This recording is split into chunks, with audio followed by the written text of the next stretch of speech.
Assalamualaikum warahmatullahi wabarakatuh. Perkenalkan, saya Nurul Wahidatul Umar dari SMP Muhammadiyah 13 Campur Jawa Panjang Gresik, calon guru penggerak angkatan 11. Kali ini saya akan berbagi tentang koneksi antar materi, yakni menyimpulkan berdasarkan materi modul 1.2 nilai dan peran guru penggerak serta kaitannya dengan modul 1.1 filosofi pendidikan Ki Hajar Dewantara. Pada koneksi antar materi kali ini, saya akan menggunakan model refleksi 4P, yakni peristiwa yang terjadi, perasaan yang saya rasakan, penerapan ke depan, serta pembelajaran yang saya dapat.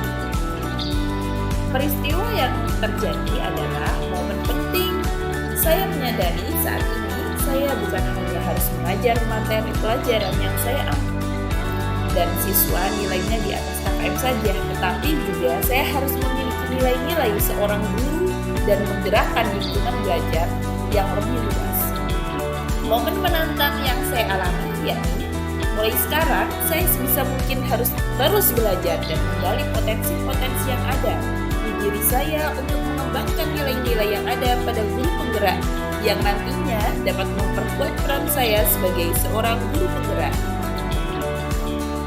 Momen yang paling mencerahkan menurut saya adalah banyak sekali hal baru yang saya dapatkan berkaitan dengan pemikiran Ki Hajar Dewantara, pendidikan yang harusnya sesuai dengan kodrat alam dan kodrat zaman, serta pendidikan yang menghamba kepada sang anak. Melalui kegiatan eksplorasi mandiri dan ruang kolaborasi virtual bersama fasilitator, pengajar praktek, dan rekan CGP lainnya, benar-benar membantu saya dalam mendalami materi yang diberikan, sehingga membuat saya semakin percaya diri untuk melakukan perubahan atau aksi nyata di lingkungan belajar saya. Keterkaitan materi dari modul 1.1 dan modul 2 yang saya pahami adalah bahwa untuk mewujudkan pembelajaran yang berpihak kepada murid, kita sebagai guru perlu memahami serta secara global tentang dasar-dasar dan tujuan pendidikan nasional, yakni tentang pendidikan yang menuntun kodrat anak, baik itu kodrat alam maupun kodrat zaman, untuk mencapai sebuah keselamatan dan kebahagiaan setinggi-tingginya. Dan untuk mewujudkan hal tersebut, kita perlu memahami nilai-nilai dan peran sebagai guru penggerak. Perasaan saya selama mengikuti pembelajaran di modul 1.2, saya merasa sangat tercerahkan. Dan juga saya sangat senang karena dalam pembelajaran hal-hal baru ini, saya tidak sendirian. Saya didampingi oleh fasilitator dan rekan sesama CGP yang luar biasa hebat dan saling berkolaborasi dan memotivasi. Momen belajar di ruang kolaborasi begitu menyenangkan dan penuh keakraban.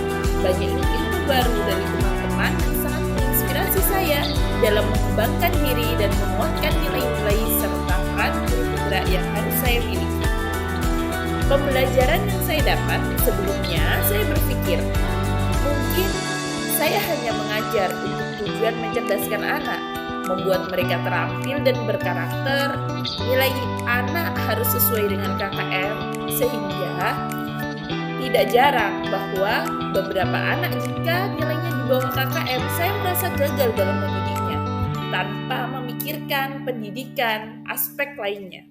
Tapi saat ini, saya sudah berpikir, pendidikan yang sesungguhnya adalah tentang bagaimana menuntun kodrat anak untuk mencapai keselamatan dan kebahagiaan setinggi-tingginya, baik sebagai individu maupun sebagai anggota masyarakat. Pembelajaran pada modul 1.1, saya tersadar bahwa setiap murid memiliki kodratnya masing-masing, dan tugas kita sebagai seorang guru adalah menuntun kodrat tersebut. Sehingga seperti tulisan yang masih samar dan guru bertugas untuk menebaginya.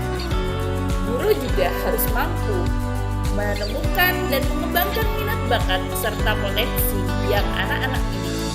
Segala perubahan yang kita lakukan di lingkungan belajar harus senantiasa berorientasi pada tumbuh kembang anak-anak.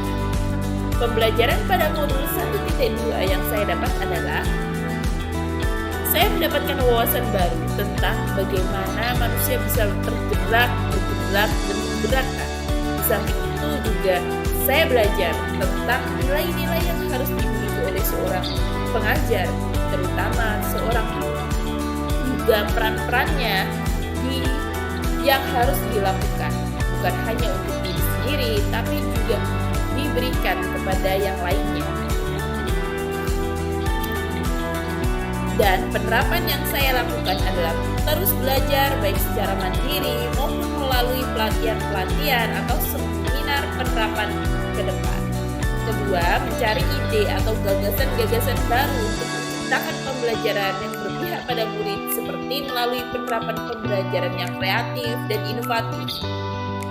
Berkolaborasi dengan pihak lain untuk mendukung terciptanya lingkungan belajar yang berkualitas dan melakukan refleksi pembelajaran baik secara mandiri maupun melibatkan pihak lain seperti rekan sejawat dan siswa untuk menjadikan bahan pertimbangan perbaikan proses pembelajaran selanjutnya. Terima kasih, sekian dari saya. Semoga tergerak, bergerak, dan semoga menggerakkan. Terima kasih. Wassalamualaikum warahmatullahi wabarakatuh.